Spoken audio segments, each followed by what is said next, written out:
A lot of this isn't going to make sense to you, and I'm sorry about that. I'm just going to start at the beginning, with the house.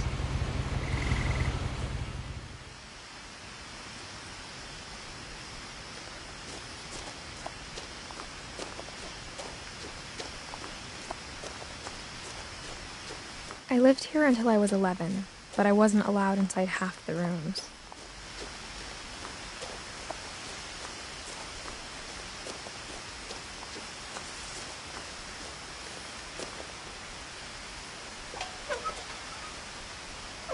Inside the mailbox were bills from 7 years ago, marked urgent, open immediately.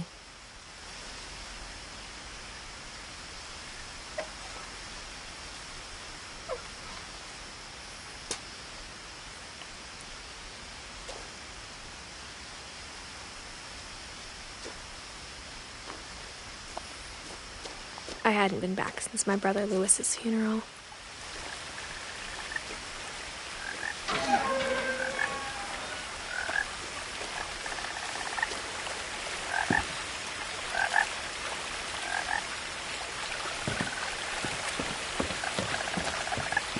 In her will, my mother left me a key, but didn't tell me what it unlocked.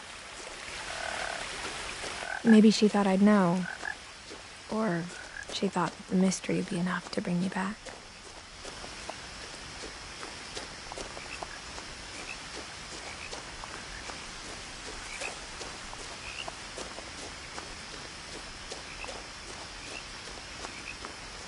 No one had driven this way in a long time, but I saw a few hoof prints.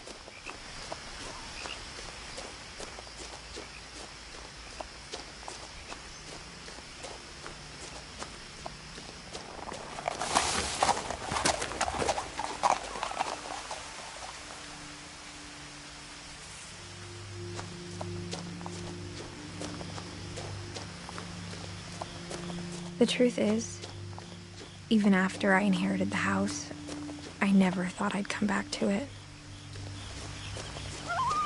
But now I had questions about my family that only the house knew the answers to.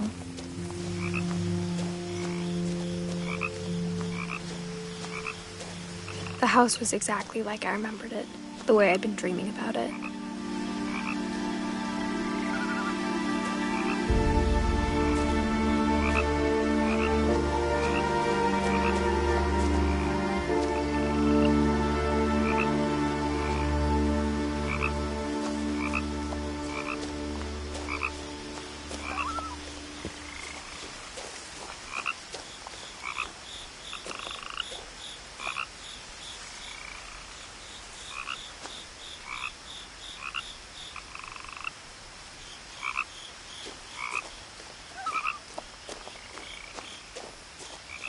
The woods around the house have always been uncomfortably silent. As if they're about to say something, but never do.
As a child, the house made me uncomfortable in a way I couldn't put into words.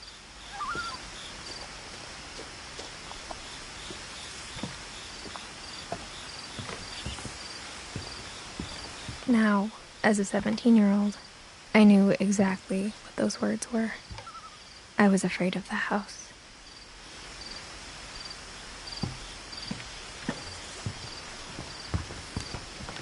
I asked Edie once about the dragon in the pond. She said it had killed her husband. I was 6. It seemed like an odd joke to me even then.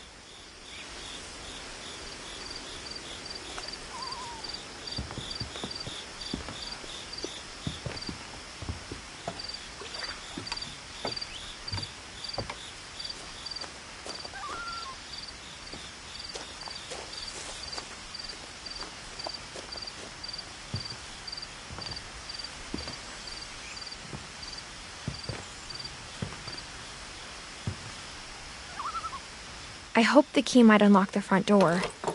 It didn't.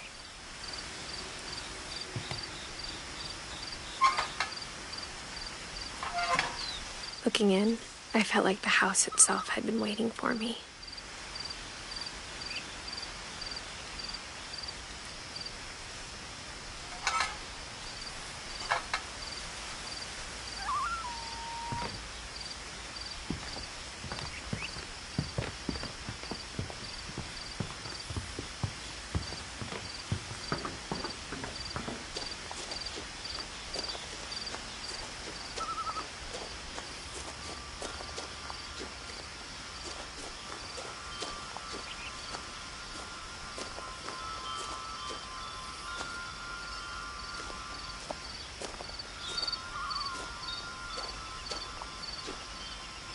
The house felt like it had always been here. Even the swing set was older than my mother.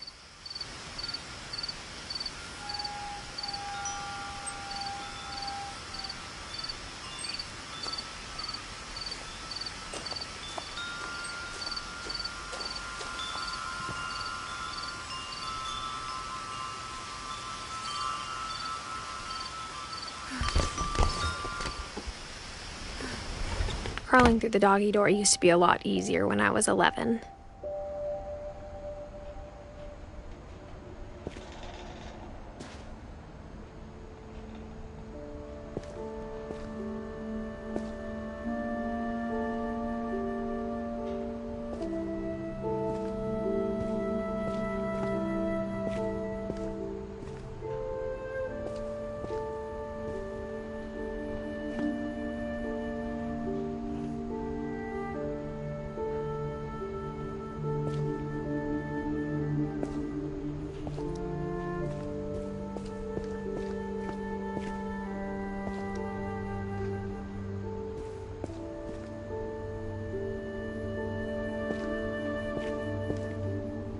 The power had been turned off the night we left.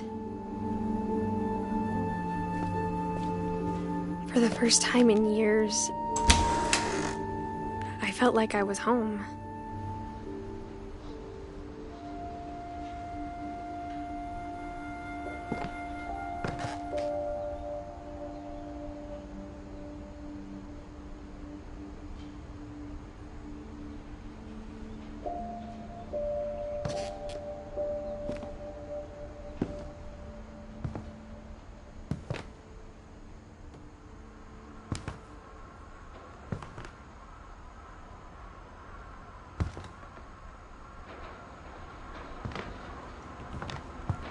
But instead of a family, there were just memories of one.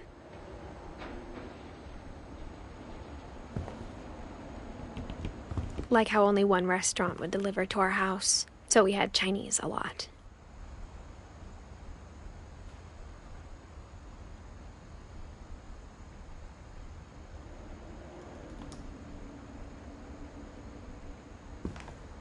Or how after Louis started working at the cannery, we all got sick of eating salmon. Except our cat, Molly.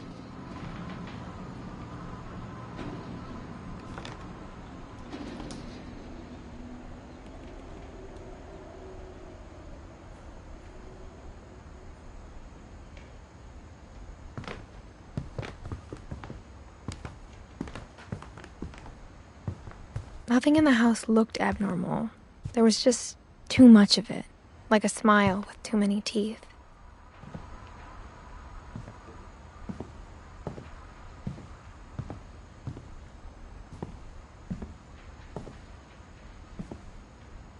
My mom wasn't much of an optimist, but she never stopped believing that my brother Milton was alive.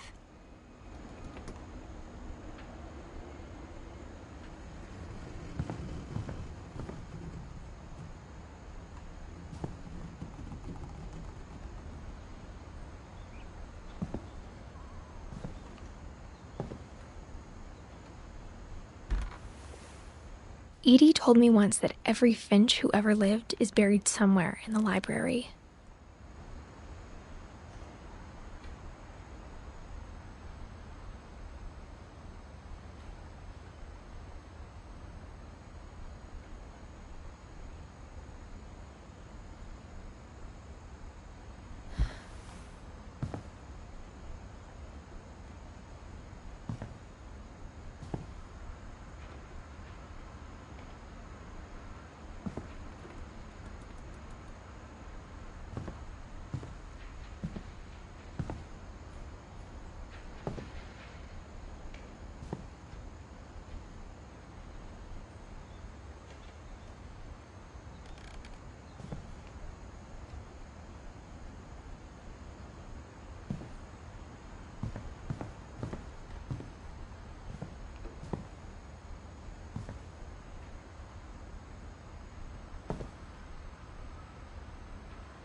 Great-Grandpa Sven built a music box for Barbara, along with the rest of the house.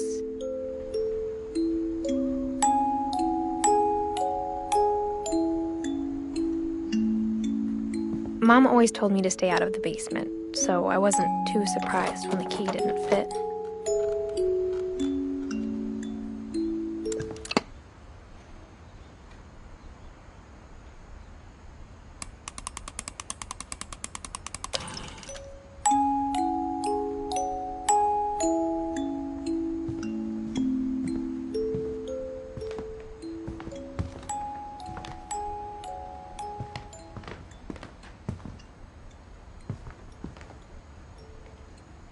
Even the fireplace had a story. Edie told me the bricks came from the original house, after it sank.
table was still a wreck from the night we left.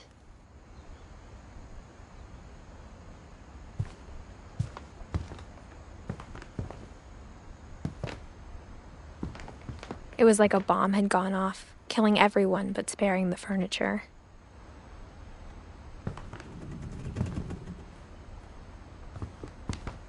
My mom was the only one of us who could imagine Great-Grandma Edie living in a nursing home.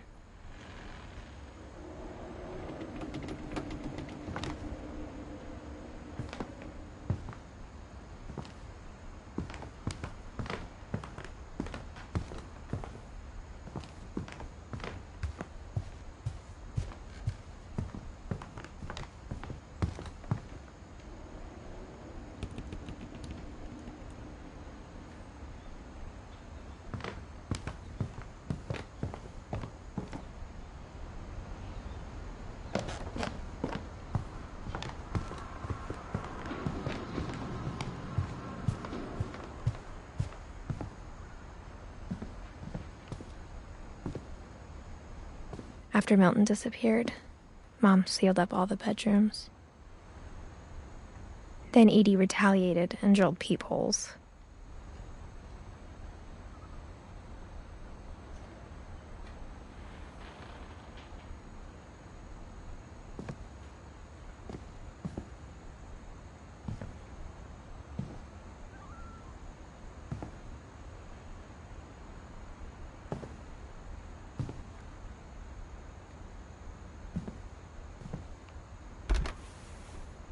Molly always seemed like a girl I could imagine being friends with, if she hadn't died in 1940.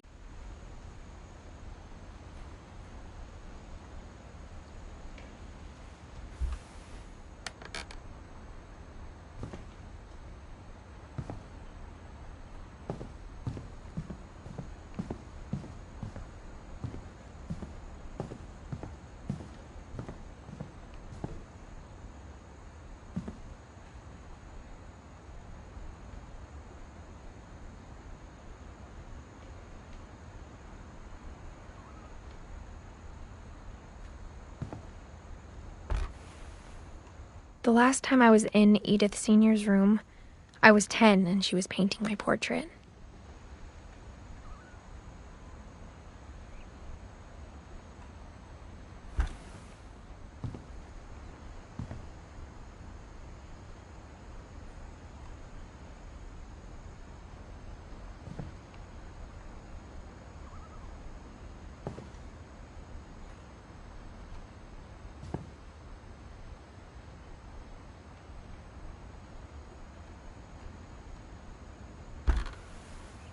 My Grandpa Sam spent 7 years sharing a room with his dead brother, Calvin.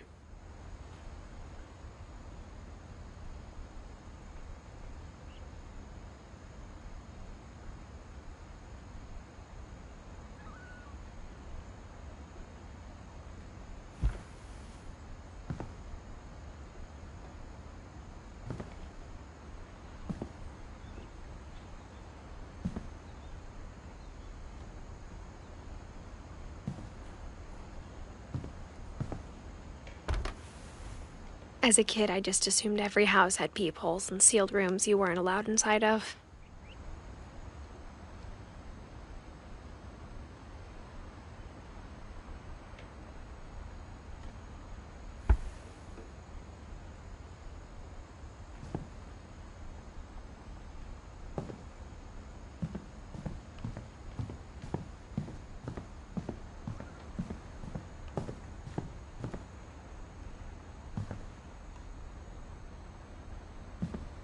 Edie's father, Odin, built the original house.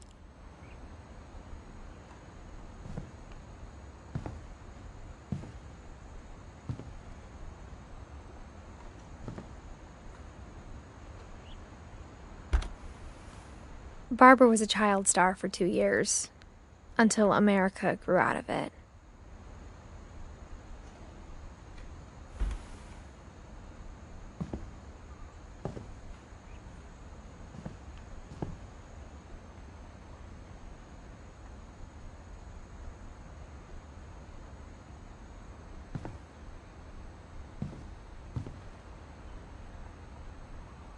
Whenever people ask me about my family, the first thing they always want to know about is Barbara.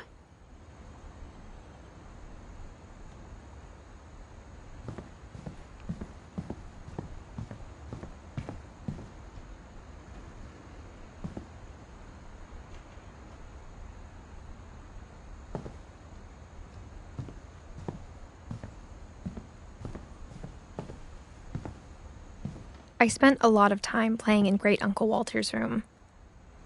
I think my mom sometimes regretted not sealing it up.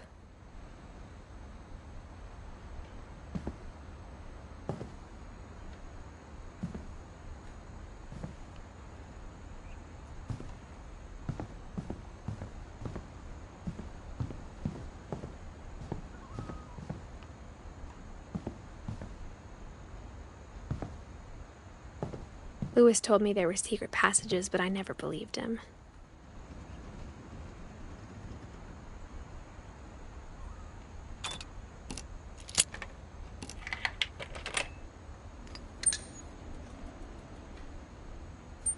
Turns out, my mom was really good at keeping secrets. Now it was time to find out what my mom had been afraid of.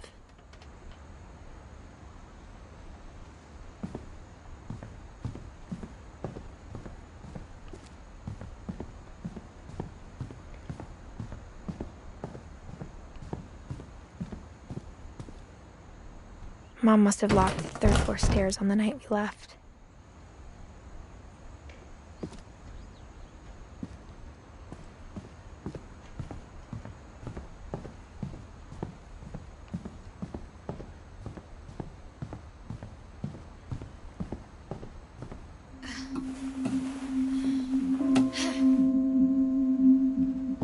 From the paintings on the wall, it was clear my brother Milton had been here before me.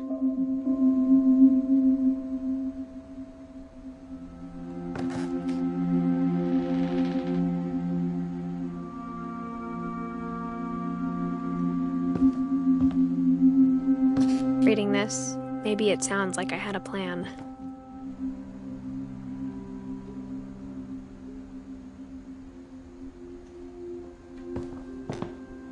But I had no idea what was behind that door.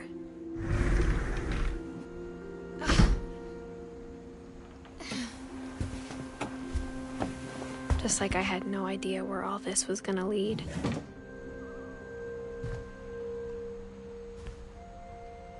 I grew up looking at Molly's room through the peephole. Being inside for the first time, I felt like I'd stepped behind a painting.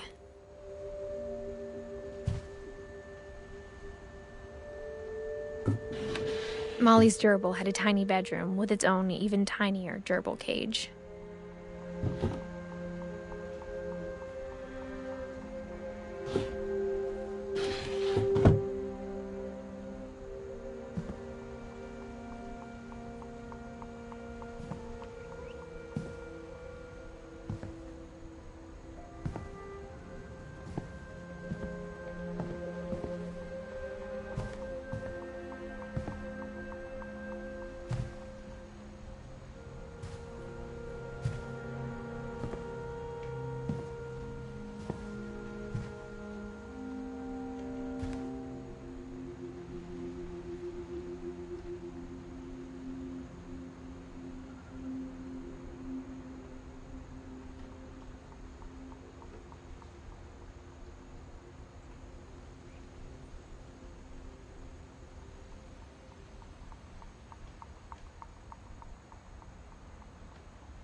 I got the sense Edie had spent a lot of time here, before my mom sealed the doors.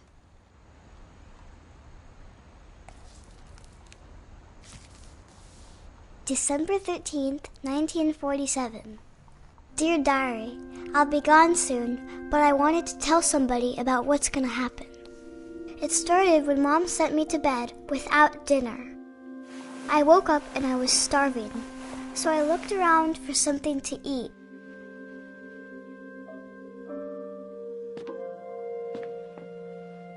My Halloween candy was all gone. The gerbil food was dry, but I didn't mind it.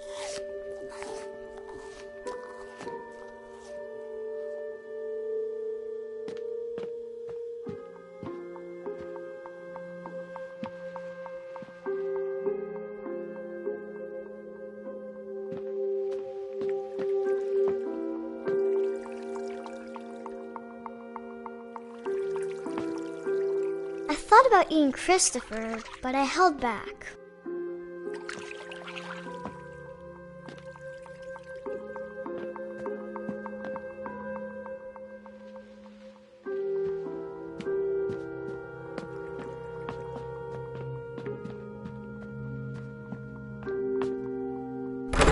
Mom, can I come out now?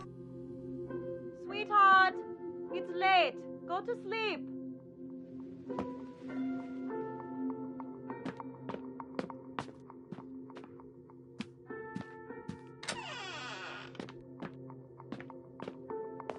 I kept eating and eating.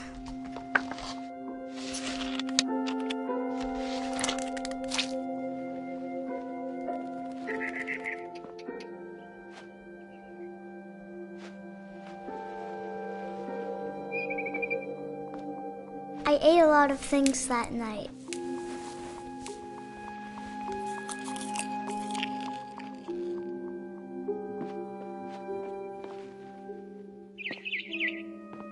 Then I heard chirping outside my window.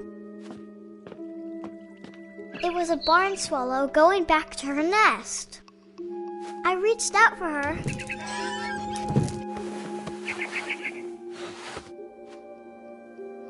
And suddenly, I was a cat.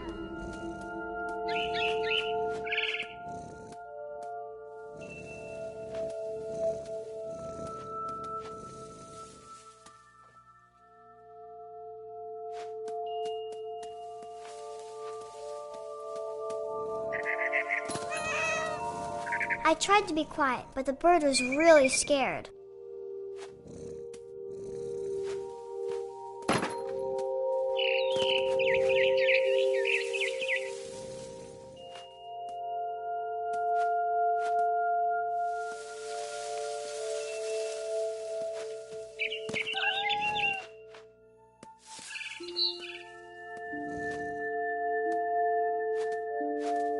Mom and Dad didn't even look at me.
The babies were all gone.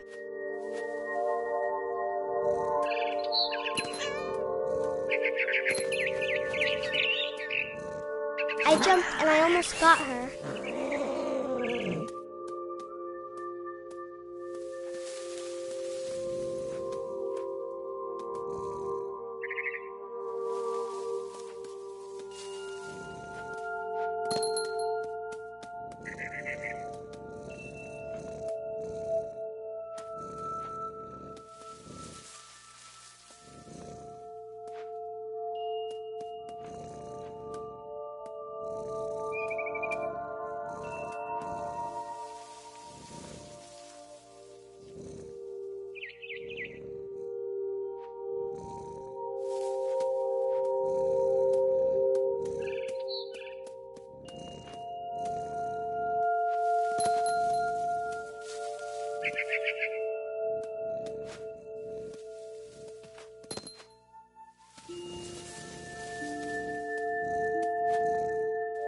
I could tell she was getting really tired.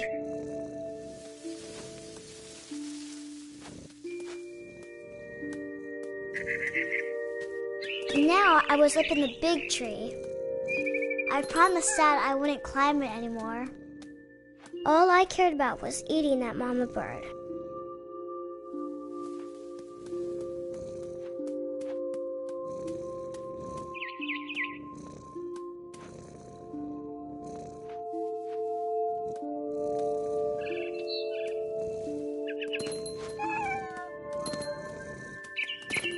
I gobbled her up. And suddenly, I was an owl. First, all I heard was the wind. Then I heard little teeth nibbling in the grass.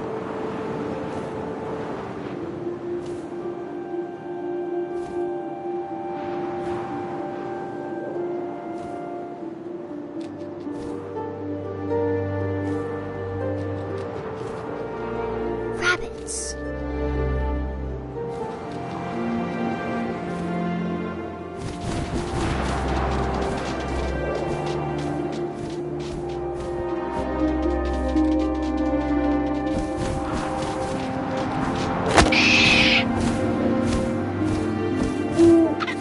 I imagined his face looking up and seeing mine through my talons. I swallowed him up, and I didn't chew one bit. Then I flew off to find something bigger.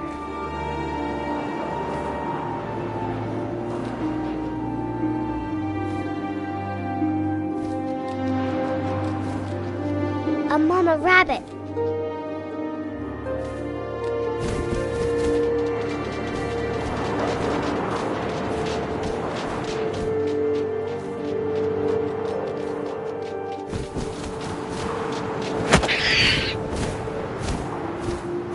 She was almost too big to carry.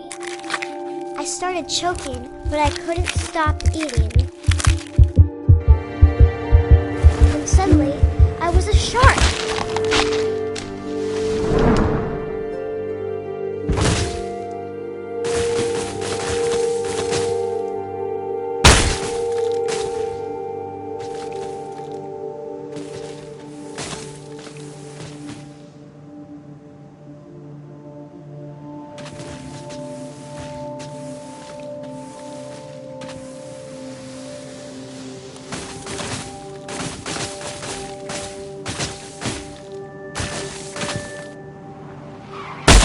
I rolled off a cliff and into the ocean. Now, I was hungrier than ever.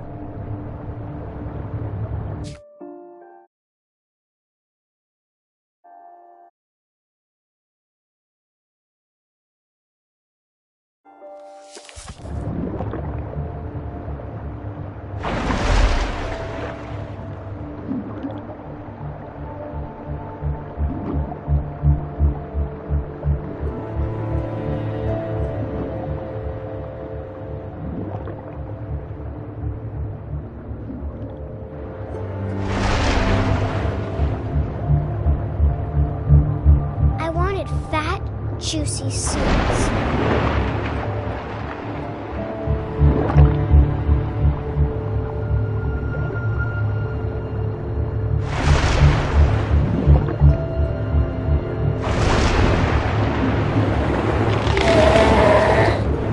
I tore off her flipper, and it tasted really good.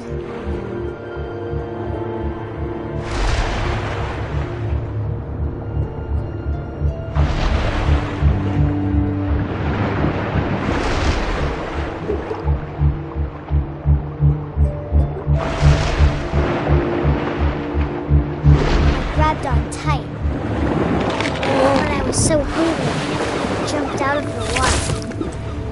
When I opened my eyes, everything had changed.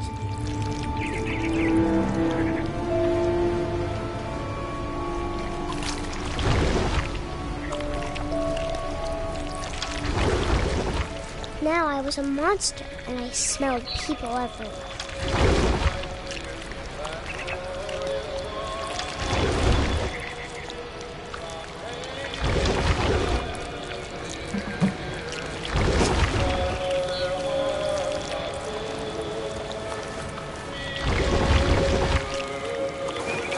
was big, but I moved real quiet.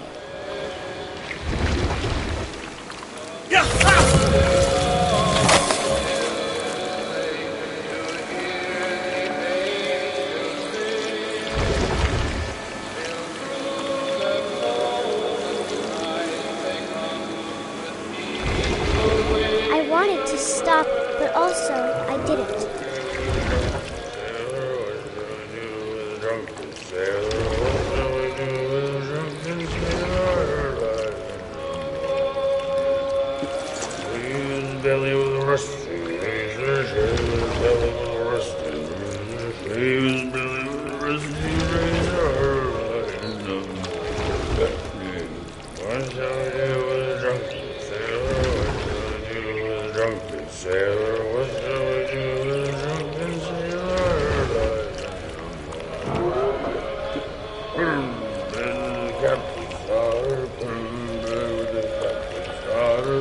After the last passenger, I was still hungry. And across the water, I smelled something new. Something I had to have, so I swam towards it.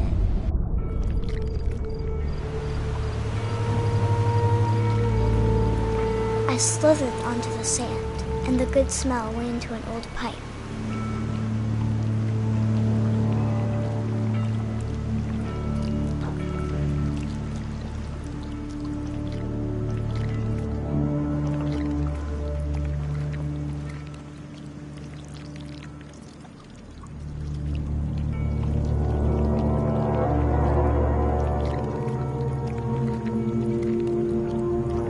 I got closer and closer.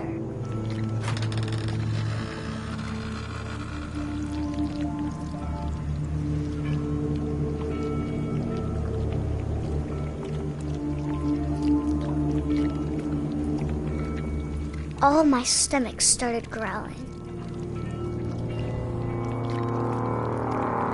And suddenly, I was me again. I held my breath for a long time, but I couldn't hear anything. I think it's waiting for me to fall asleep. But it's not going to wait much longer. It needs to feed, and we both know I will be delicious.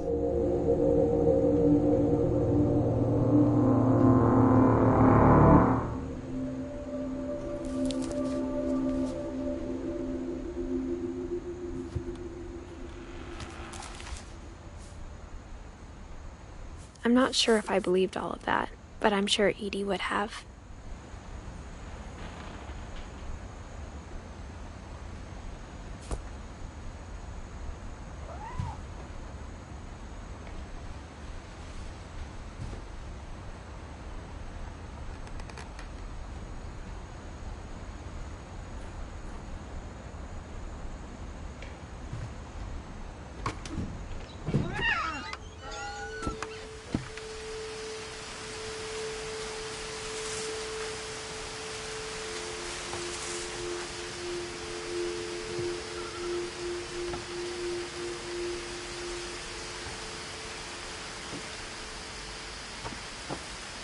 This will be obvious later, but my mom never told me any of these stories. Edie would have, but Mom didn't like bringing up the past. Though, when we adopted a stray kitten, she was the one who named it Molly.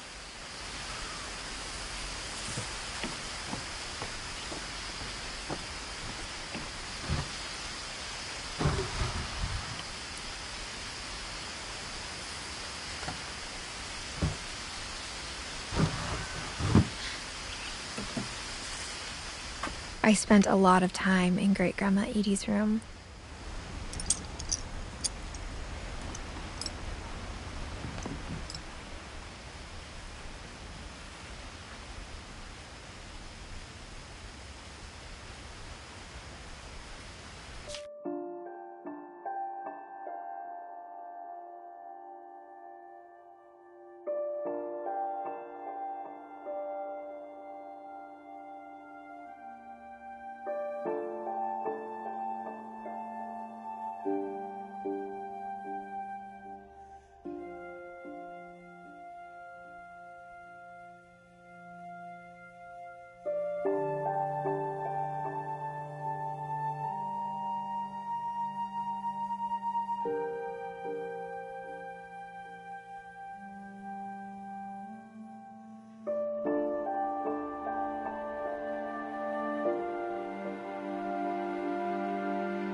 We got along, and it was a good place to hide from my mom.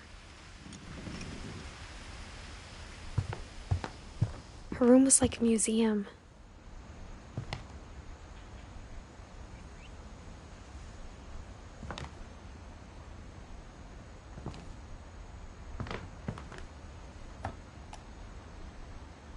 For 500 years, the Finches have been famous throughout Norway for their fortune and misfortune.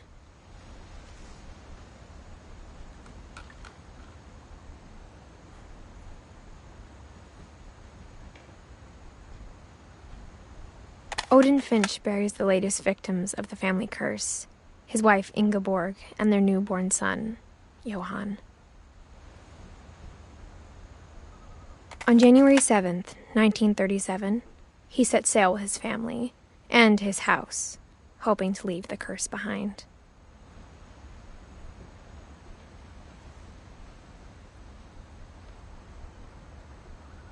But 40-foot waves off the coast of Washington send the house and Odin to the bottom of the sea. Odin's daughter Edie, with husband Sven and baby Molly, step ashore on their new home, Orcas Island. Odin Finch is the first to be buried in the new family cemetery.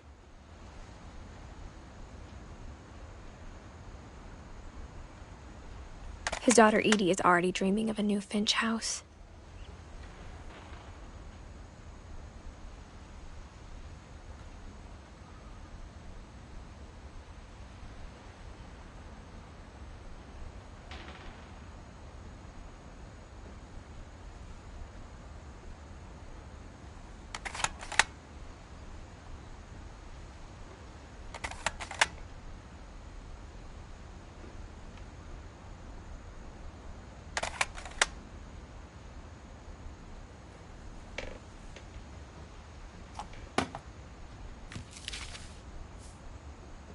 Whatever's wrong with this family, it goes back a long ways.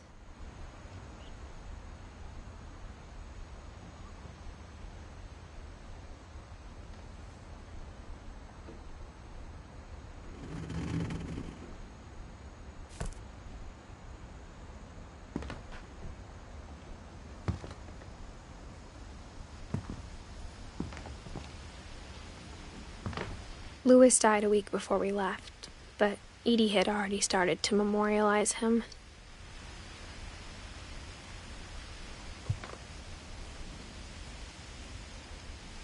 Edie knit me a new pair of gloves every year, just in time to replace the old ones.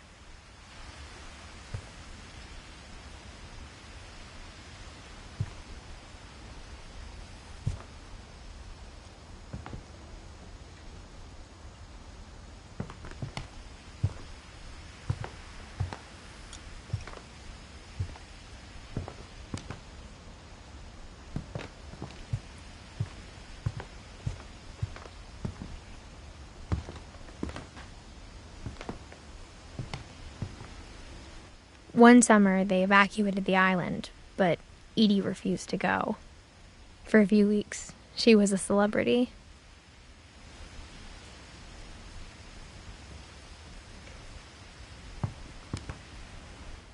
I hadn't thought of myself as Edith Jr. for a long, long time.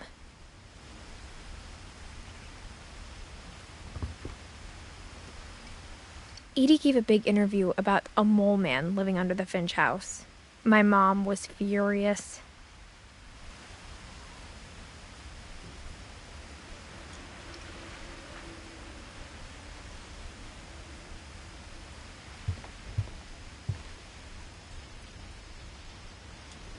When Edie told people Sven was killed by a dragon, she could also have said he was building a dragon-shaped slide that collapsed. She could have, but she didn't.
even in her 90s.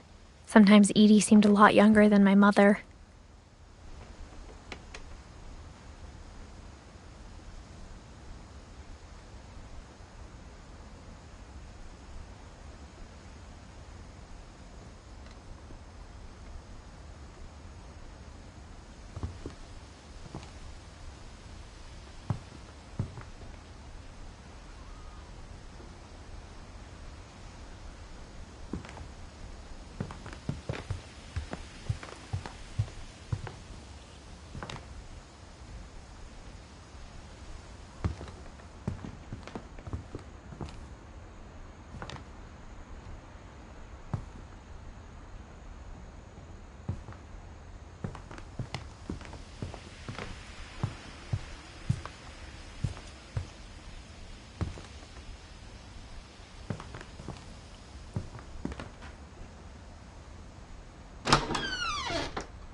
The only trace Grandpa Sam's first wife, Kay, left on the house was the pink bathroom. It was a pretty big trace.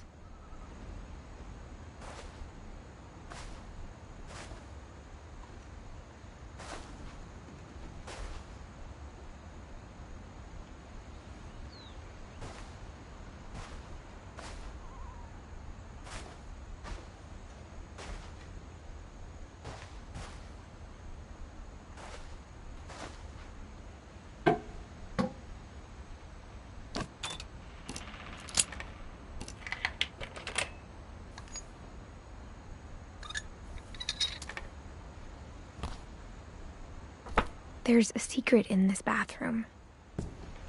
It's in the last place you would look. It isn't in the cupboard. It's hidden in this book.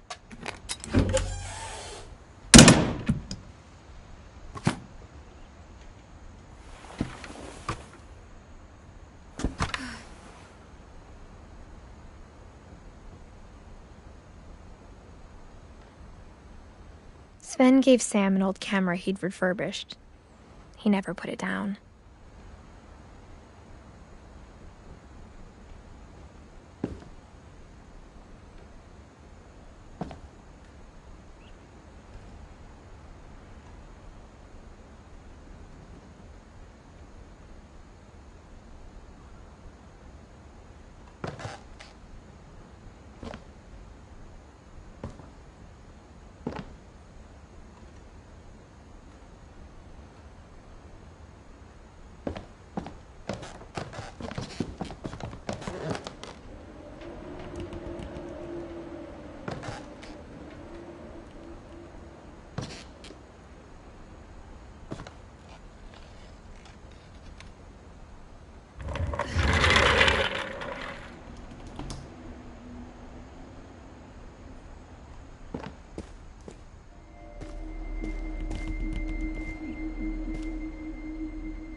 I knew Grandpa Sam had a twin, and that he never talked about him.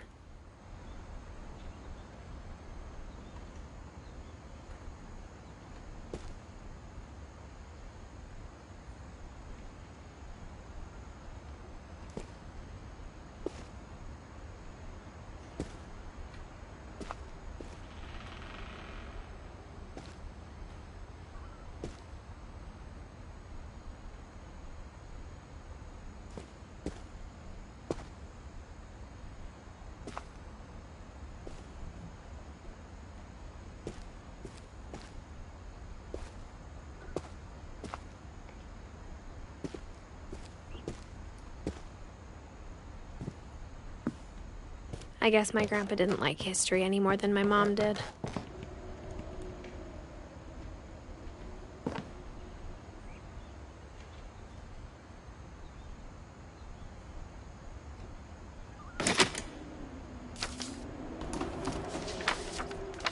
How I Want to Remember My Brother by Sam Finch. The thing I remember is that when he made up his mind, that was it.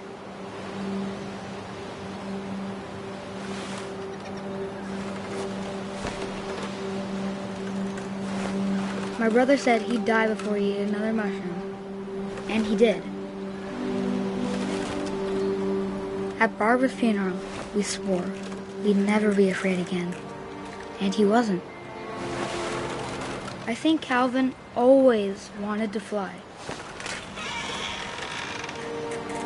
Sam, Calvin, dinner's ready. Coming!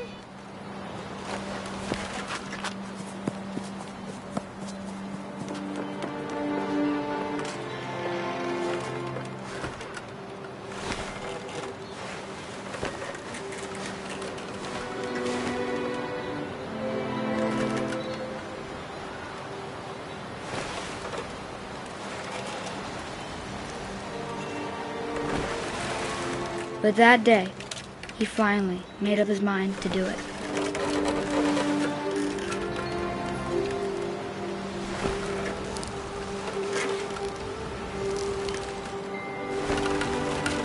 I told him going around was impossible. Maybe if I hadn't said that, Calvin, I'm not gonna tell you again. or maybe if the wind hadn't picked up, then maybe he'd still be here. But I doubt it. I think he'd already made up his mind. That's what I want to remember about my brother.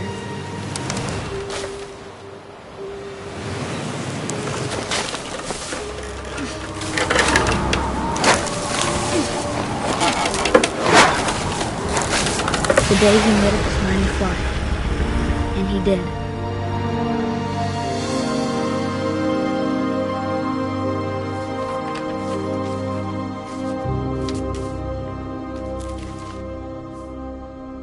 Calvin's story felt strangely familiar.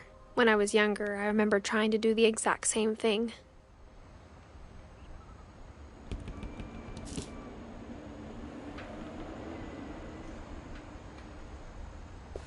After the funeral, Edie roped off Calvin's half of the room.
The passages were a pretty tight fit. They'd obviously been built for smaller hands and bellies.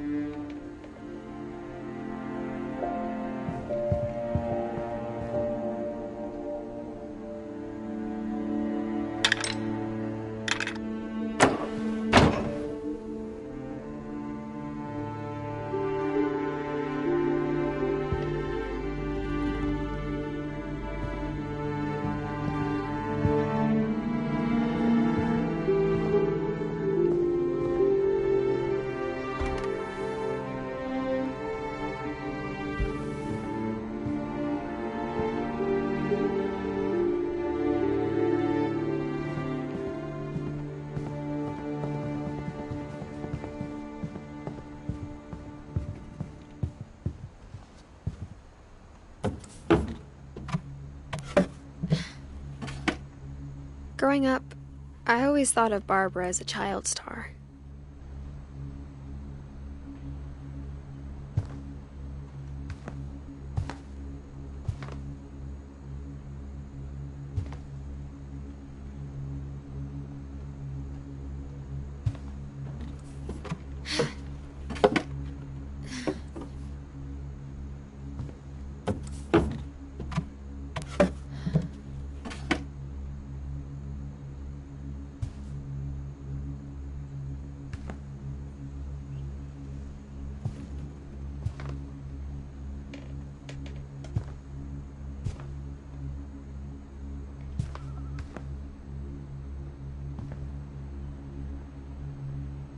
I never thought about how hard it must have been for her afterwards.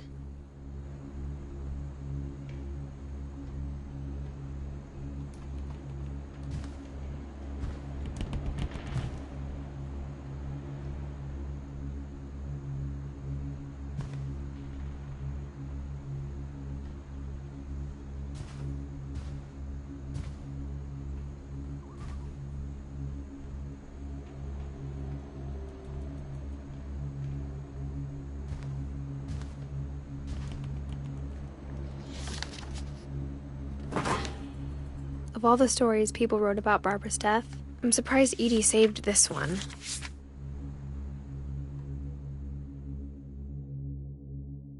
Old Jack here with another ghastly tale inspired by America's most unfortunate family. I'm calling it The Surprise Ending of Barbara Finch. As a child star, Barbara was famous for her scream. Now at 16, she was all washed up. A has-been. But in a lucky break, she'd been asked to perform her signature scream at a local convention for monster movie fans. It was just the boost her career needed. Unfortunately, her scream hadn't aged well. Getting better. I think you just need the right motivation. Her biggest fan and current boyfriend, Rick, was about to demonstrate when... Now that was a great scream. It was Barbara's father, Sven. He'd slipped into a table saw and had to be rushed to the emergency room.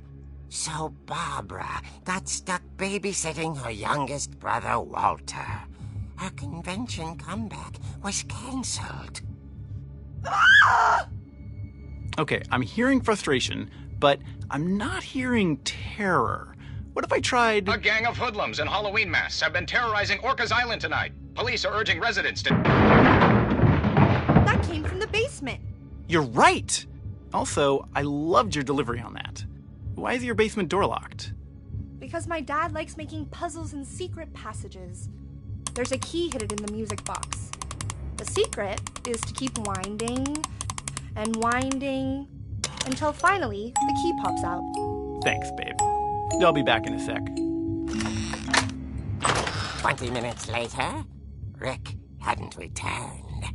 So Barbara went to look for him, right on cue. She reached for the music box.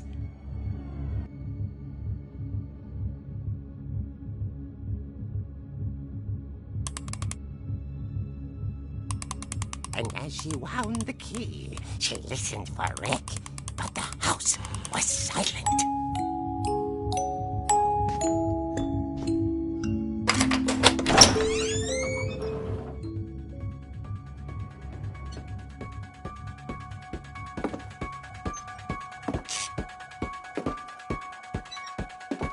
She found Rick's crutch and imagined the worst.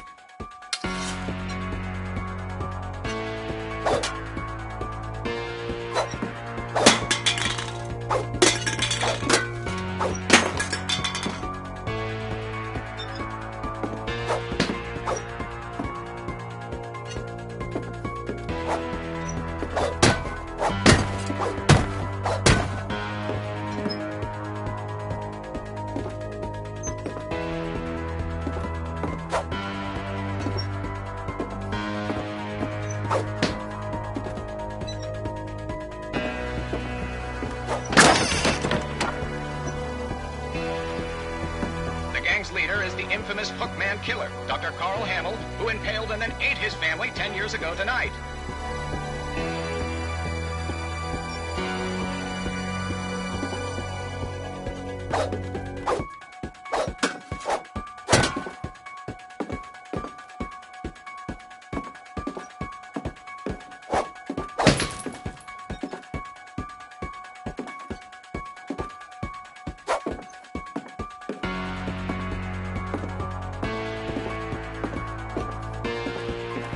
Old Finch rattled and grew still.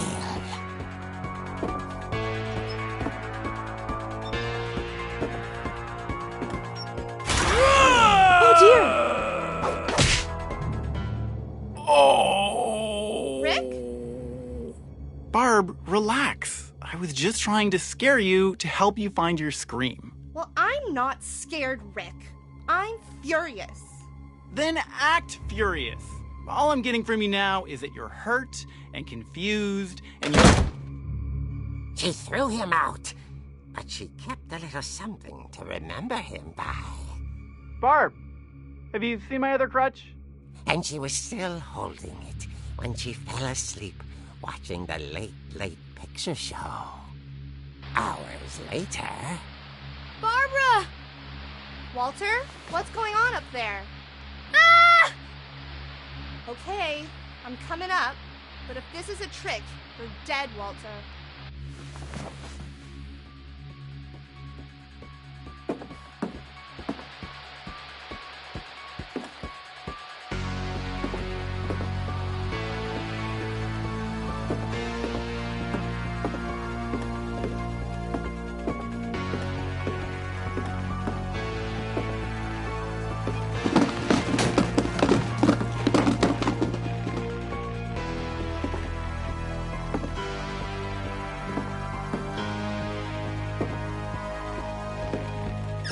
Walter, are you there?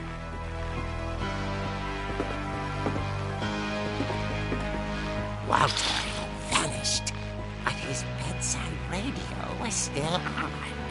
Orcas Island police describe the man as 6 feet tall, with a steel hook for a hand. Residents are urged to lock all doors and windows and notify the police of any suspicious activity. Barbara turned, saw the Hookman, and was speechless. He was quite smashing. And young he was. He couldn't get enough of Barbara. Okay, Barbara, there's gotta be another way out of here. That night, she played her part beautifully.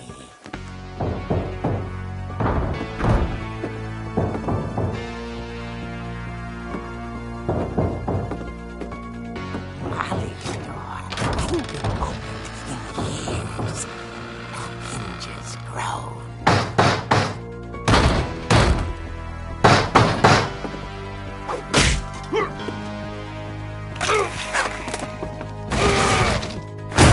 He wasn't moving, but she sensed the story might not be over yet.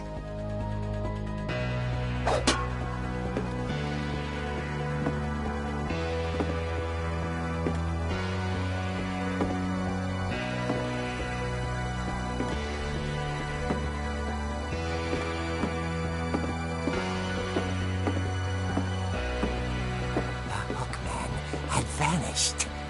She listened for his breathing, but all she heard was...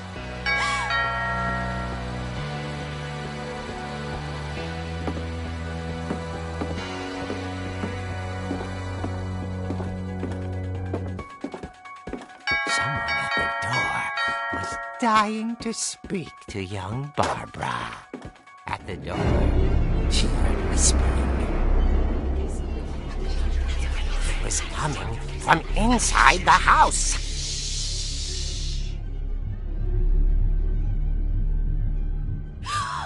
Oh dear.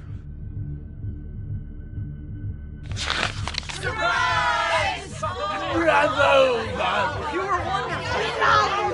monsters had come to surprise her. For Barbara she saw what kind of monsters they were, and she realized what was about to happen. She was going to be famous. And with her final breath, Barbara Finch gave the performance of her life.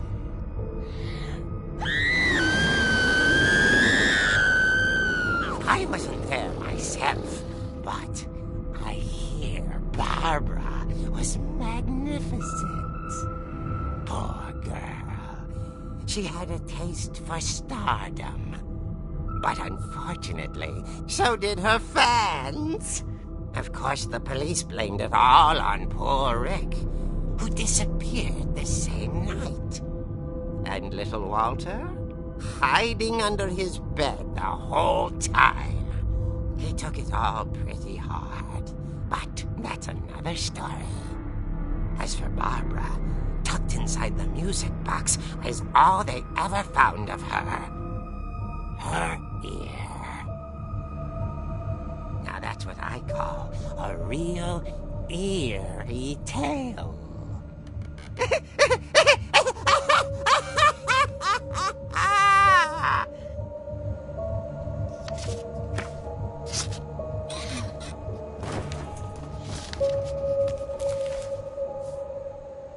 Edie told me all Barbara wanted was to be remembered, as absurd as that comic was. Maybe what Edie saw was a happy ending.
I guess now I know why Mom didn't like me playing with the music box.